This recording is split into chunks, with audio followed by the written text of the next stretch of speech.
सर्वांना स्वाभिमानाचा जय भीम। तर भावांनो, मी सतत व्हिडिओ बनवत असतो। जो कोणी व्यक्ती डॉक्टर बाबासाहेब आंबेडकर असो किंवा इतर महापुरुषांना कमेंट वगैरे करतात, त्यांना शिवीगाळ करतात, त्यांचा अपमान करतात, अशा नालायक व्यक्तींना आपण कायद्याचा चोप देत असतो, ठीक आहे। आणि अशा कायदेशीर चोप देणं जर नाही झाला तर त्यांना आपण आपला भीमटोला देत असतो, ठीक आहे। तर सर्वप्रथम मी कर्नाटकाच्या भीमसैनिकाचे आभार व्यक्त करतो, कारण की त्यांच्याशी संवाद जेव्हा झाला त्यांनी सांगितलं की बाबा त्याला उचललेलं आहे, ठीक आहे, आणि त्याचा व्हिडिओसुद्धा आलेला आपल्याकडं।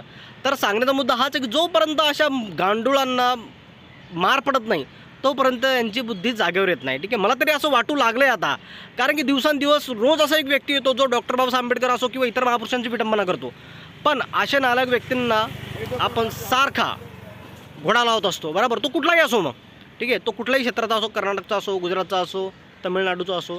तर आता भावांनो, हे जो कुत्रा आहे जातीवादी खंड हा कर्नाटकचा होता, ठीक आहे। तर आता याला कायदेशीर चोप दिला आहे। तर याचा व्हिडिओ जर आला आपल्याकडं तर तो बघू शकता तुम्ही।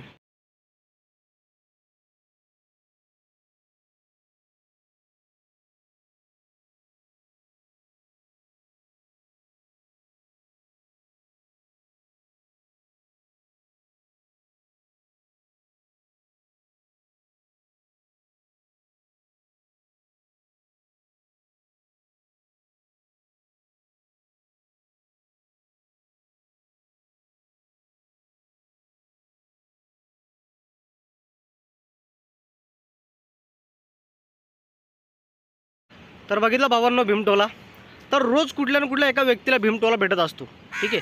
आणि खरं सांगतोय, बिलकुल चांगलं वाटत नाही अशा एखाद्या व्यक्तीला, एखाद्या मुलाला जर मारलं ना तर आम्हालाच वेगळं असं वाटतं, यार यार कशाला मारलं बघत।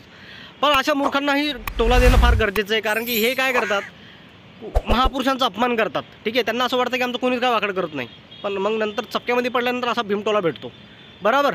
तर भावांनो, व्हिडिओमध्ये मजा आली असेल थोडी बघून, भीमटोला भेटला, ऐकायला आनंद झाला असेल थोडाफार, तर व्हिडिओमध्ये कमेंट करा व्हिडिओ कुठून बघताय।